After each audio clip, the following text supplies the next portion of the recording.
Thank you very much, Toby. This is my first time in South Africa, and I'm looking forward to seeing a lot of things here, but I had a wonderful discussion this morning with our endocrinology group.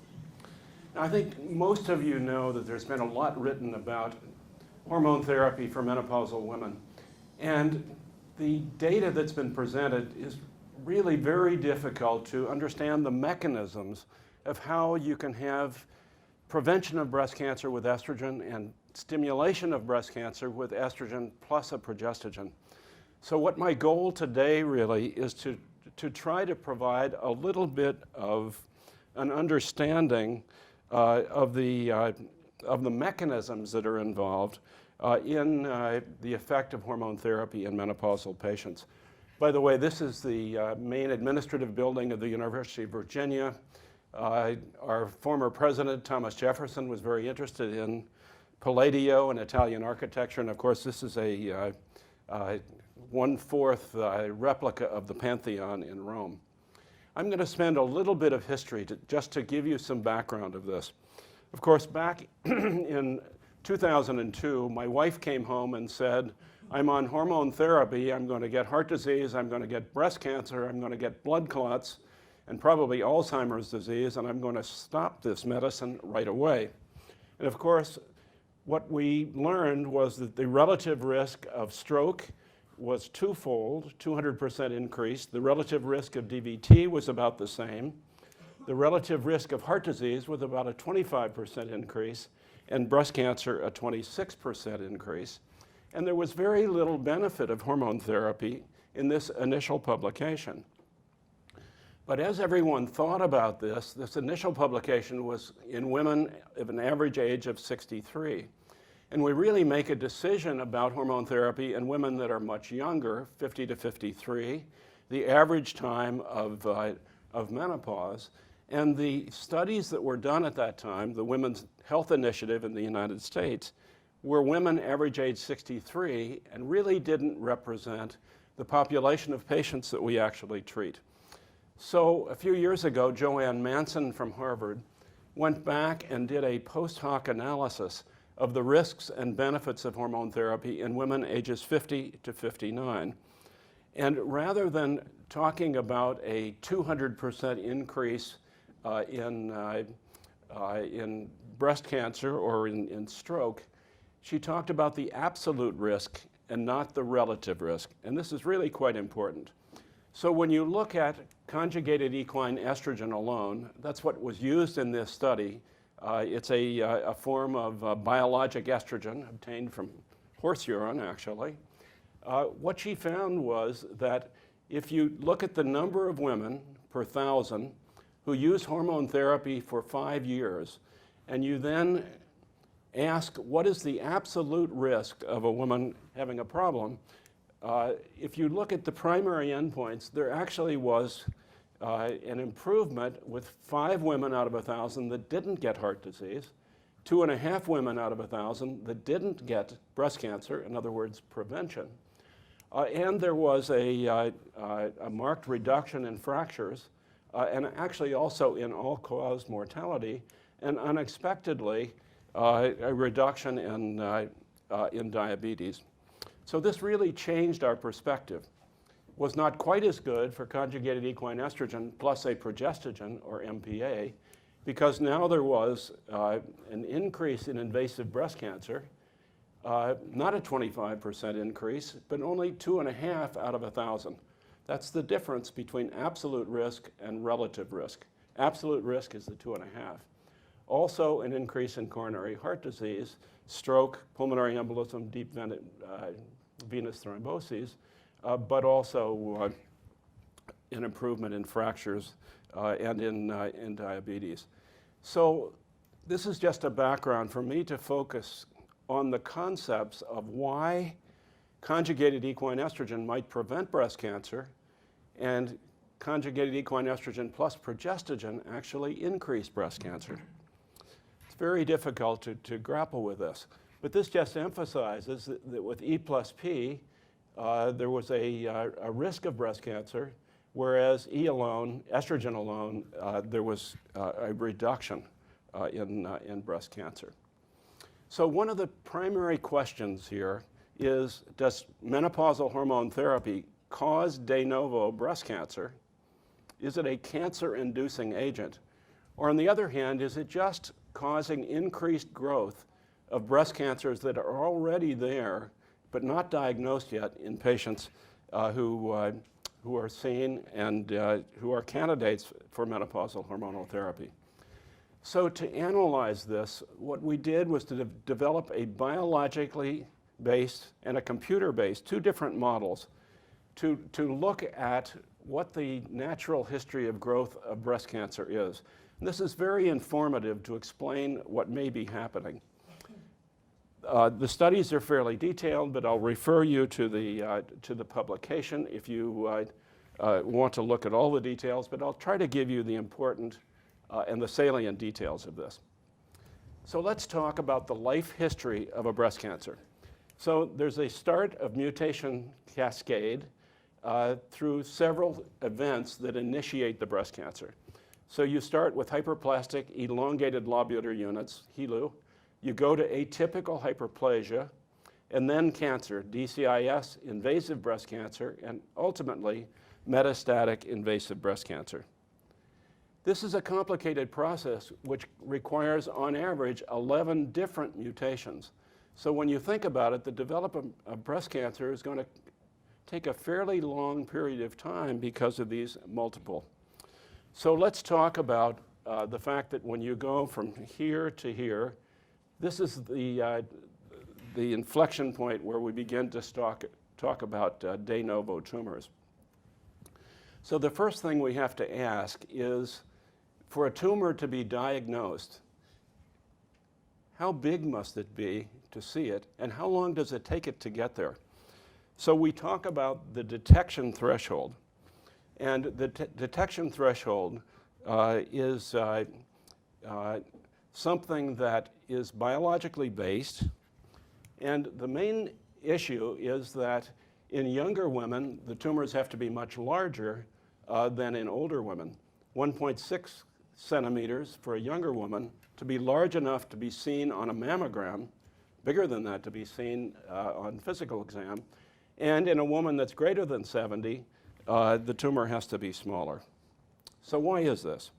Well, the main reason is that when you look at mammograms in women between the ages of 30 and 80, the breast density gradually decreases as women get older. There's more fat in the breast tissue and less glandular tissue.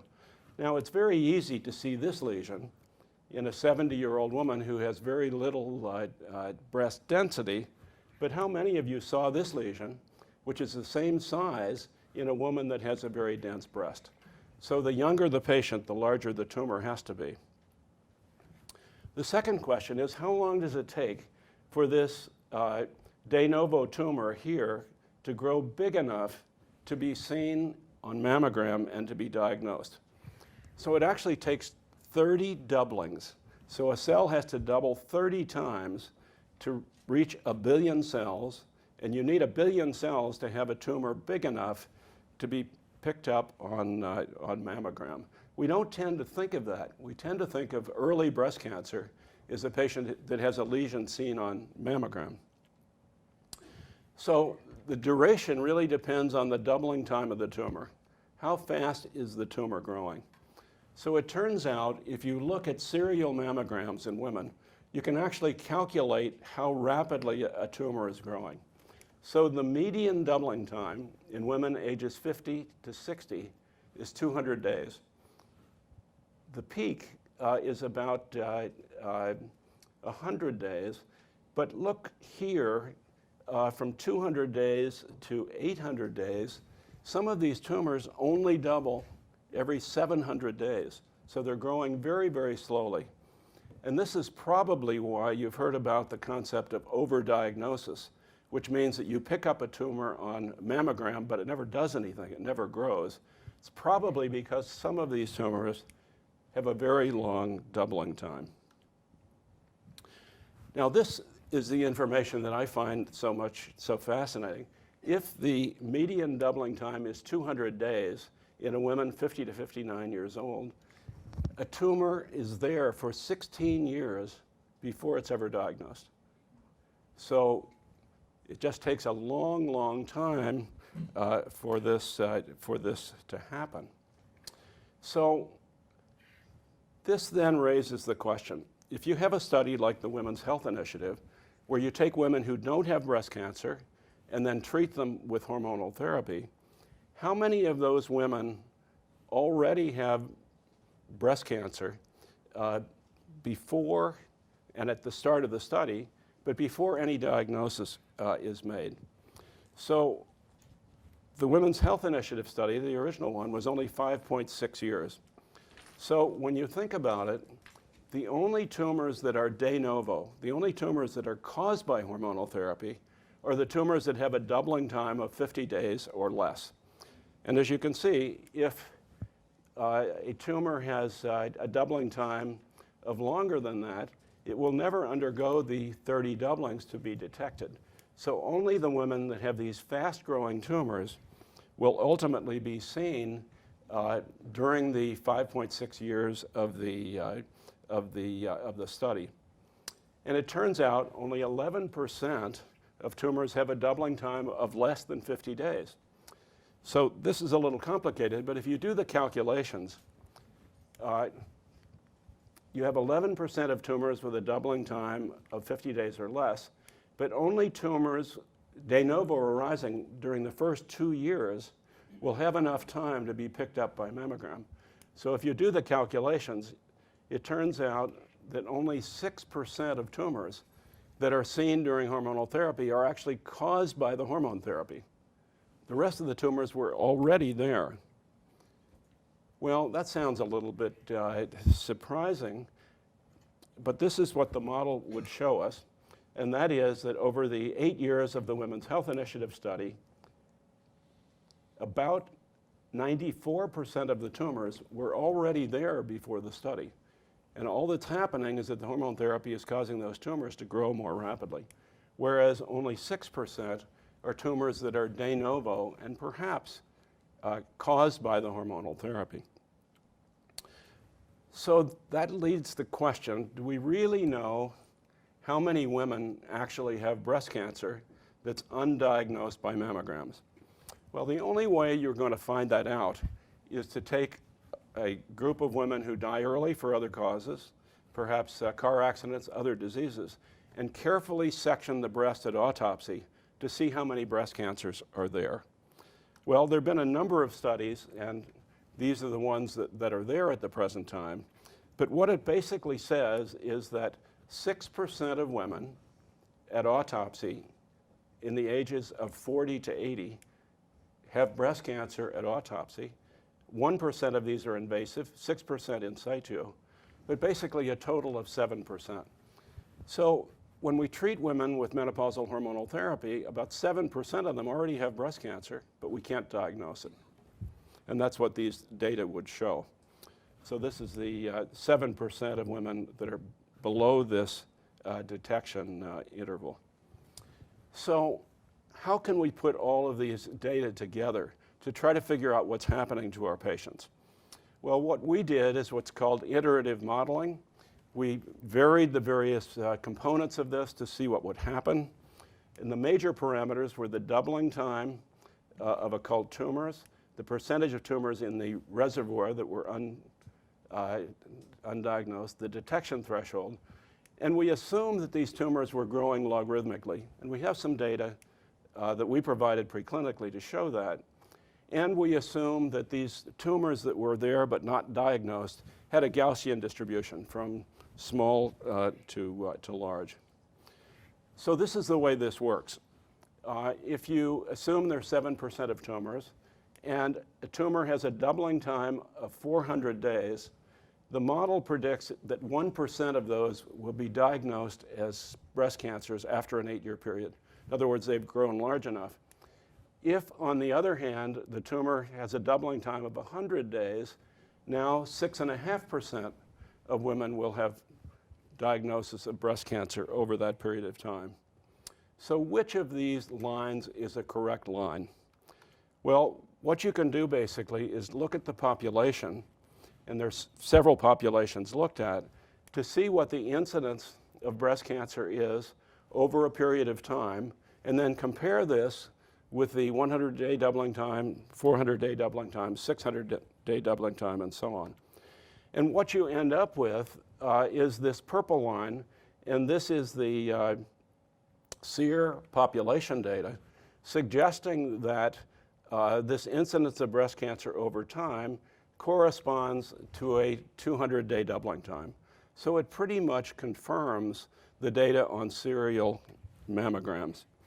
Well, you can do this also for detection threshold. You can do it for number of tumors. And when we put all of this together, the model says that on average, tumors double with 200-day doubling time. There's obviously a range, a detection threshold of a little bit over a centimeter, and 7% prevalence in women 50 to 80. So we didn't quite believe that this was correct. So we looked at a lot of different incidence data. The SEER data we told you about. There was a very large mammographic screening study in the US. There's the placebo group in the Women's Health Initiative study, E+P or E alone, and another mammogram study. But you can see that this green line corresponds quite nicely with all of the other incidence data. Now, these are average data, but it would suggest that the 200-day doubling time, the 1 centimeter, and so on would be about right. And we see the same thing for contralateral breast cancer. So again, here the dotted red line is the expected, and the other lines fit with this. So we felt that our model probably did tell us what the natural history of breast cancer was, and particularly, though, that there's a large percentage of women, 7%, that have breast cancer that hasn't been diagnosed yet. So we then wanted to go back and look at the Women's Health Initiative study in the estrogen plus progestogen group and use our model to look at this. We knew that 80% of tumors in this population were ER positive. So the question was, did E+P actually stimulate these tumors to grow more rapidly so that the doubling time maybe went down to 110 days, 130 days, 190 days, or whatever? So what we could do then is look at the observed placebo rate of breast cancer in black and the E+P rate of breast cancer, and then try to determine prediction based on our model. And what fits best is that E+P causes the doubling time to go down to 150 days from 200 days. So really what's happening when we give menopausal women hormone therapy, we just get these tumors, the 90% of them that are there already, we get them to grow a little bit more rapidly. And on average, they go from 200 days to 150 days. Now, when you read the literature, you get totally confused because in some studies, E+P causes breast cancer, and in other studies, E+P doesn't cause breast cancer. So we tried to address this by looking at the Women's Health Initiative study. And what wasn't emphasized, there are really two groups of patients in the Women's Health Initiative study. One group had never previously received hormone therapy. Another group had previously received hormone therapy, but when they were randomized to either placebo or hormone therapy, they were washed out for 6 months and then put on the medication. Both groups were randomized to receive either placebo or conjugated equine estrogen plus progesterone acetate. This was very surprising. So if you look at the women with no prior hormone therapy, there was no increased risk of breast cancer. When you looked at the women who had prior hormone therapy, now there's a major difference with a 87% relative increased risk of breast cancer. So for some reason, this pre-exposure to hormone therapy seemed to be something that predicted an increased risk of breast cancer. So how do we figure this one out? Well, I went back to my colleague, Dan Heichen, who's a very clever modeler. He developed his own model of breast cancer. I didn't know he was going to do this, but basically his model is computer-based. And what he showed was that in these, in this model, these non-diagnosed tumors had a preponderance of cells that only had doubled 0 to 5 times. And only a small percentage had tumors that were about ready to be diagnosed because they had doubled 20 to 30 times. And this is the prediction of the SEER data with his model. So when you think about this, this is what the model shows, that most of these tumors have doubled only 5 times, and it would take a long time for these individuals to undergo 30 doublings. On the other hand, in the women that have hormone therapy, they were being stimulated over this 5 period of time, and now you had more tumors that were just ready to be diagnosed. So if you compare the individuals here, where it takes a longer time to develop breast cancer, with the patients over here, which are just about ready to be seen, this would explain the difference between patients who had received hormone therapy previously and those who had not at all. So these would be the women who'd never previously received hormone therapy, and these would be the women who'd had hormone therapy before. So if we look at these curves, you can see that the increased risk of breast cancer here occurs at about 2 years in the women that had previously received hormone therapy. This group, while there's no difference in curves, you can see at about 4 years now, the E+P group seems to have a trend toward increasing breast cancers. So I think that when we look at this, if a woman has had previous hormone therapy, she's a little bit more at risk for developing breast cancer later. So that's fine. Everybody asks, well, this is a model. It's telling us what's happening. But what really are the implications of this model? Well, the implications are that we need to treat these occult lesions before they become clinically detectable. We don't have any way of detecting them at this point, except by autopsy. But in actuality, this is how tamoxifen works to prevent breast cancer. So you have tumors that have gotten to this point, and when you give tamoxifen, they stop growing.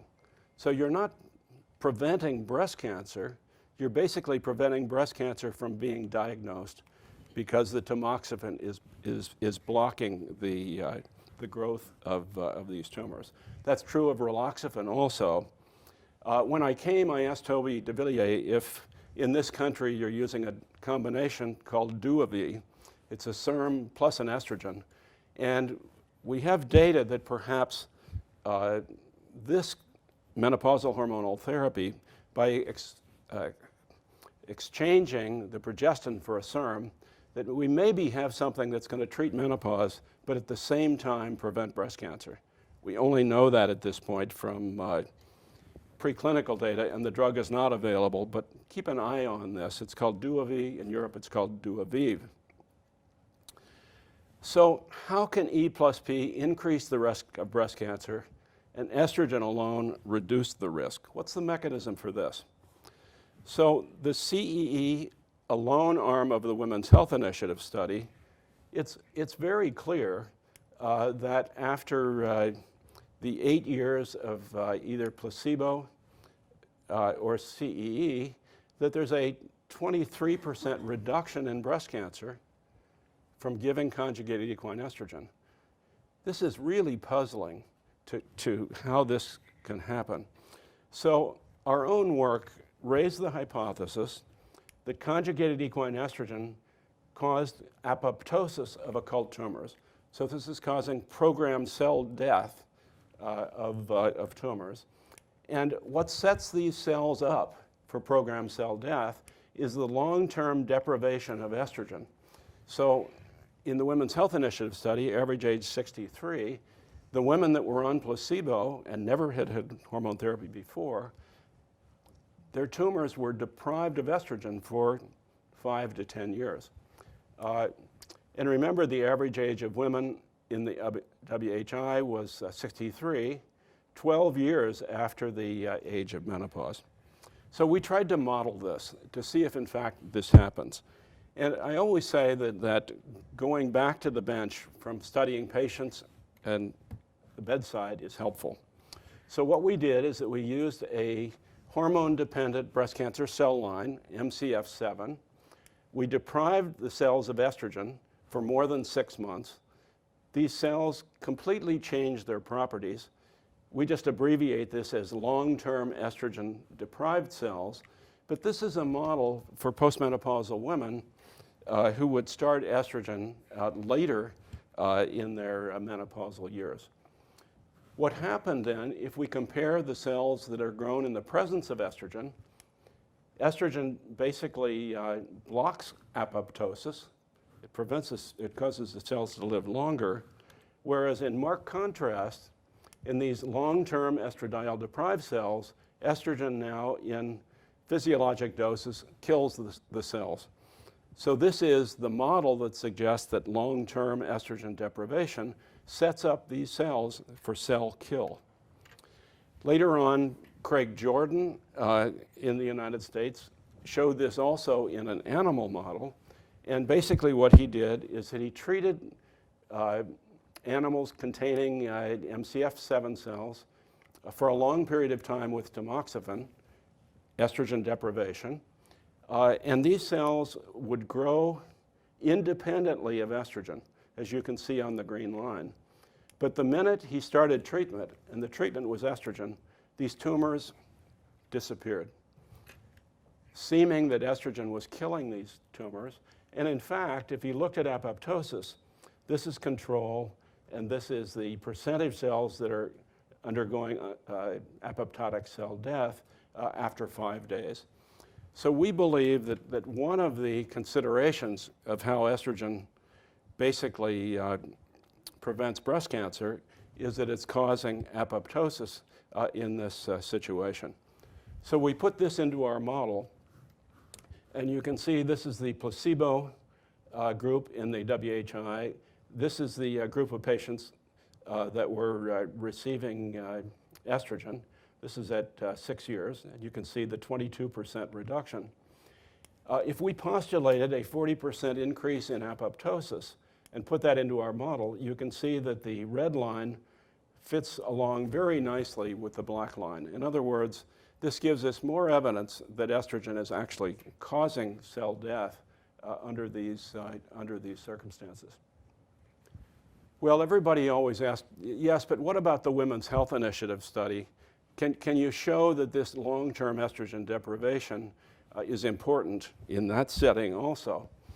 So again, if we look at the group of patients that are totally hormonally naive, never had had hormone therapy at all and then got estrogen, that's this group and this group. You can see there's a marked reduction in breast cancer in these hormone naive patients. But if you look at the women that were on estrogens and then were randomized and washed out, so they had some period of time on estrogen, there's absolutely no difference between the estrogen group and the placebo group. So we use this. It's still a controversial idea, but I think we have some pretty good evidence that this concept of apoptosis is part of the explanation for the reduction in breast cancer. Now, I always get this question. In the US, we use conjugated equine estrogen. Everybody else uses estradiol or some component of estradiol. And where in the world did conjugated equine estrogens come from? Well, when Dr. Doisy described the isolation of estrogen back in 1930, it was really difficult to synthesize potent estrogens. So it was found that if you look at horse urine, there's a tremendous amount of estrogen in horse urine, and so the drug companies basically made a pill, conjugated equine estrogen, or Premarin, pregnant mare urine, and began to give it to patients. And this has been used since 1945. And that's what the Women's Health Initiative study utilized in their study because it was the most commonly utilized estrogen in the United States. And everybody thinks that an estrogen is an estrogen, is an estrogen, is an estrogen. But the question is conjugated equine estrogen equivalent to estradiol itself. Well, our preclinical data would suggest that this is absolutely not the case. We have 3 different models now that have shown this, and this is all published. We have a group of animals being treated with MCF7 xenografts. We have a rat model, which are nitrosomethylurea carcinogen-induced tumors, and we have estrogen-induced ACI tumors. This is about the only experimental tumor that is caused by estrogen alone. You can't see this so well, but basically these animals are all oophorectomized. Take the ovary out so they don't have any estrogen there. And what you can see in the NMU is that estradiol markedly increased the number of tumors, but conjugated equine estrogen at 1 milligram and 10 milligram, really huge doses, does not. A very clear difference between estradiol and conjugated equine estrogen. If you look at the number of tumors per animal, estradiol, not much of an effect of conjugated equine estrogen. Well, most people that see this say, well, you've given conjugated equine estrogen to these animals in some way that it's just not biologically active, and that's what the difference is. But if you measure uterine weight as a biological assay for estrogen, you basically can see that here's the stimulation of uterine weight with estradiol, here's the stimulation of uterine weight with conjugated equine estrogen. So these are equivalent doses of estrogen doing one thing to the uterus and doing a totally different thing to the breast. So we think that the combination of conjugated equine estrogen acting differently on the breast than estradiol and this pro-apoptotic factor probably explains why conjugated equine estrogen doesn't increase the risk of breast cancer, but in fact decreases it to some extent. Now, we have no idea why the conjugated equine estrogen does this or is different. But those of us who have studied selective estrogen receptor modulators over a long period of time, and those of you that know about conjugated equine estrogens, there are 104 different estrogen-type compounds in conjugated equine estrogen. And we think there probably is a compound with SERM-like activities, anti-estrogen-like activities, that are in conjugated equine estrogen. Because there are 104 compounds there, it'll take us a year or two to study each of them to figure that out. Maybe even a little bit longer. Not in my lifetime, I don't think.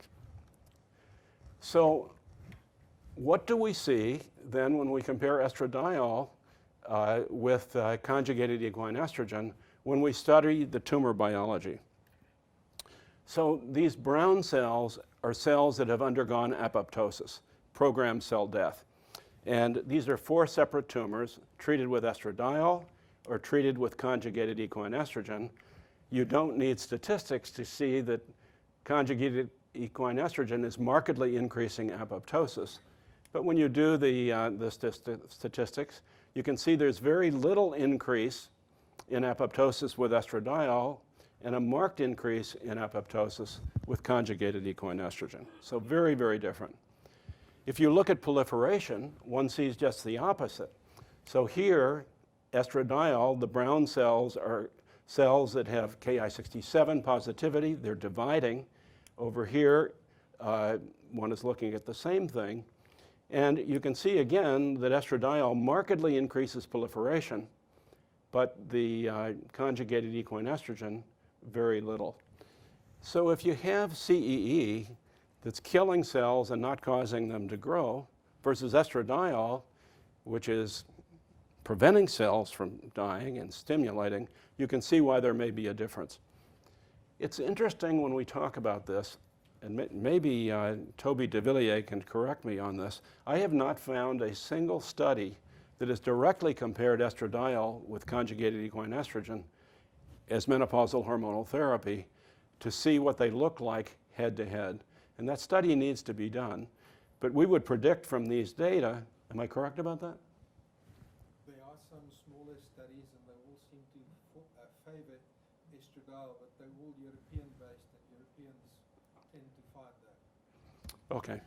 The USA studies all find this. Europeans are often right.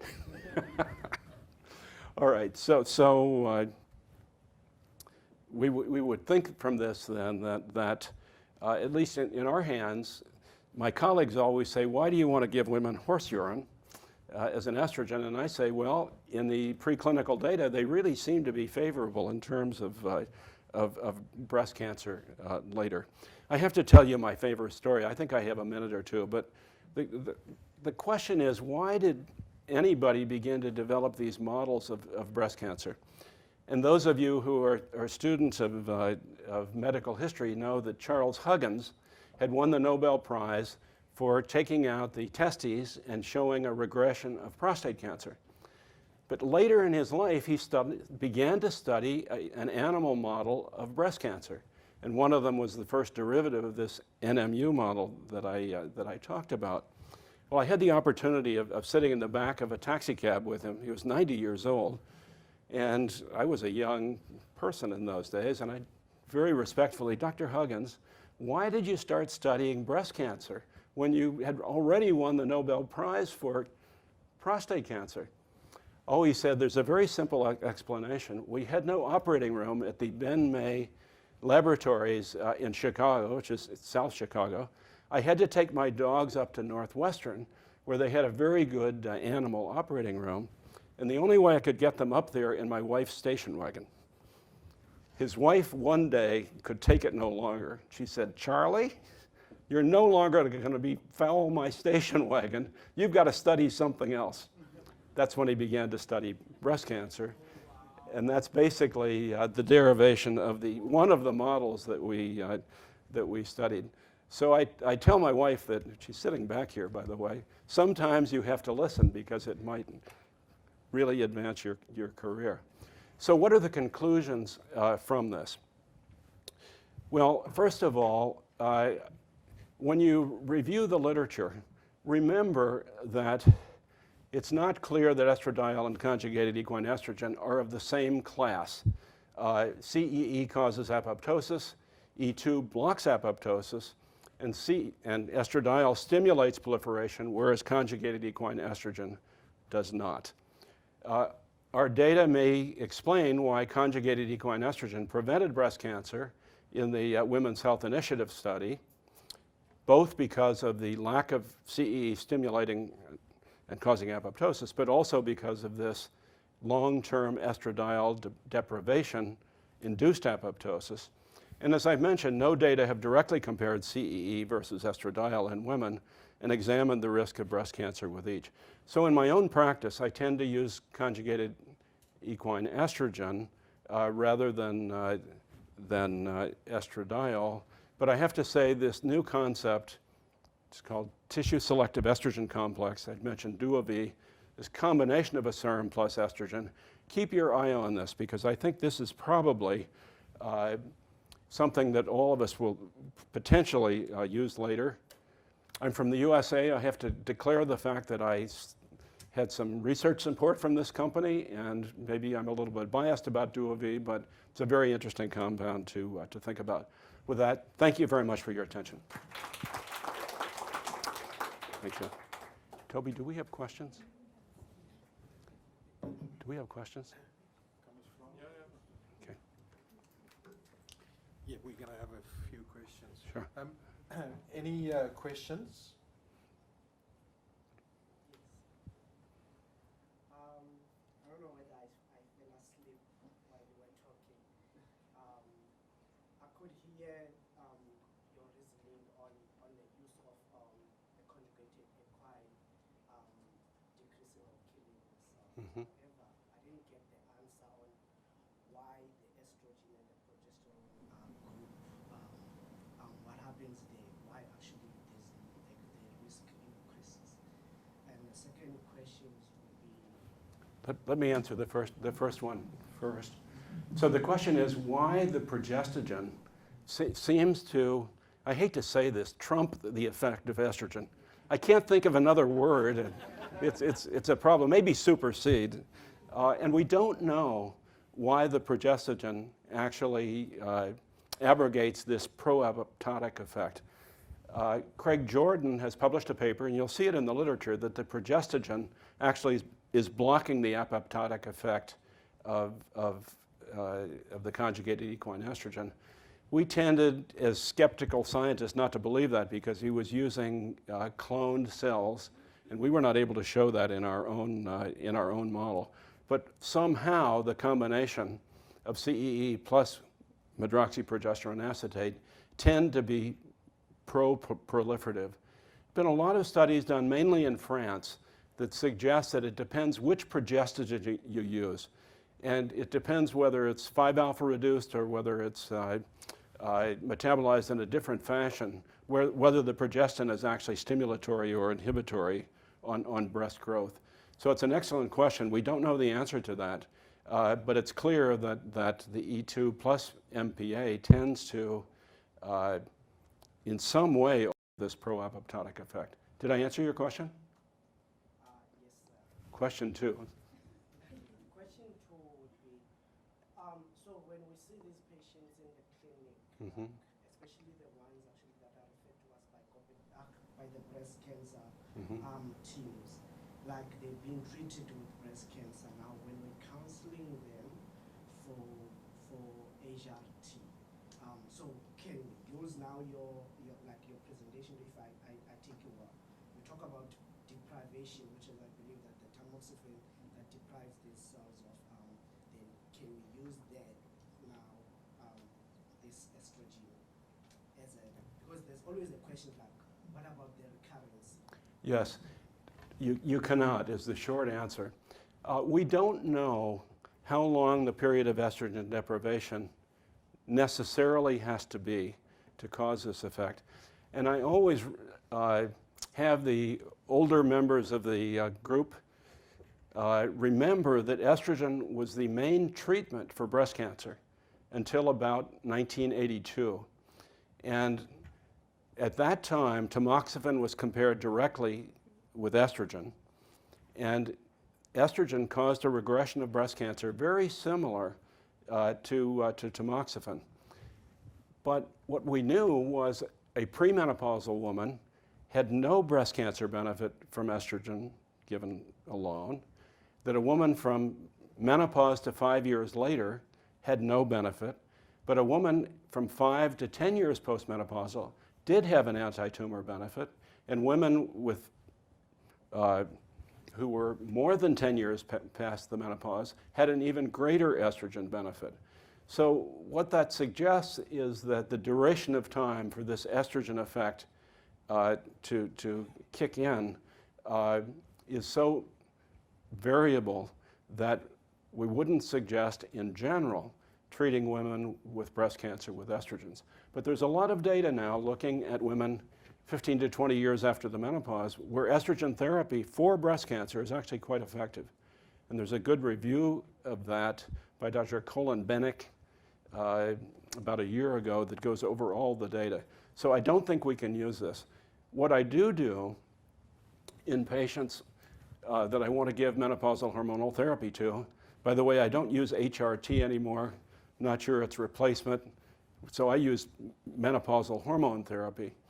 But what I do is look at the risk of breast cancer based on age, family history, age of menarche, obesity, alcohol intake, smoking, calculate that.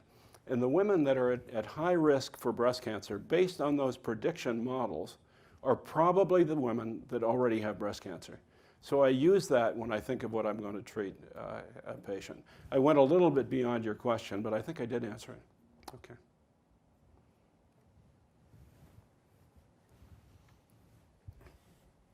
Any more questions? I can just maybe explain that Yes. the articles that, or the studies that have been done between estradiol and the equine estrogen were not with the primary endpoints of breast cancer, mostly thrombogenic studies, Yes. mostly observational studies, and all of them dependent on patient recall, so I wouldn't take it too seriously. Right. You would agree the study needs to be done to find out. Yes. Thank you for the talk.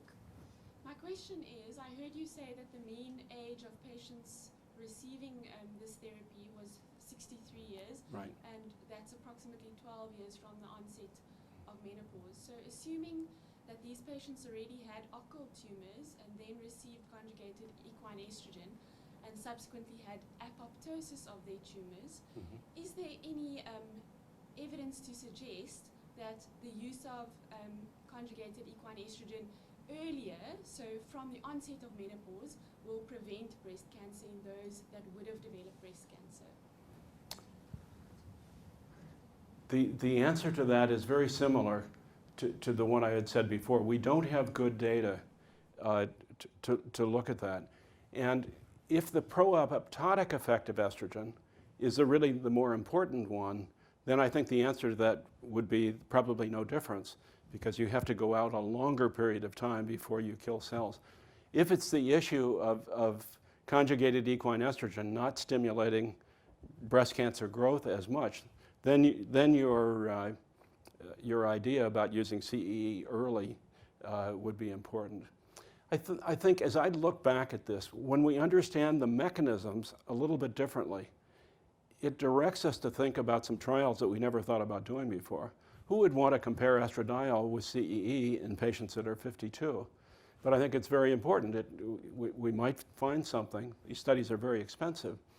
But I think the modeling does help us to kind of understand this a little bit better. Thank you for your question. Yeah.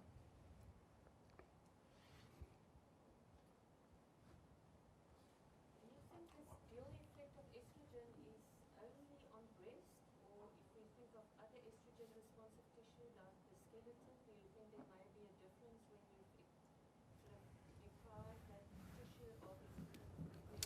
Well, you know, we have some pretty good data on conjugated equine estrogen during the Women's Health Initiative study on bone density. And clearly, estrogen causes an estrogenic effect on bone to reduce bone resorption and to increase bone formation.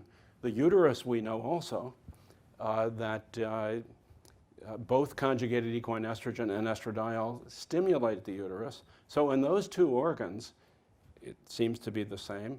Certainly for hot flashes, both CEE and estradiol seem to block hot flashes. So for those three tissues, it looks like they have relatively equivalent effects.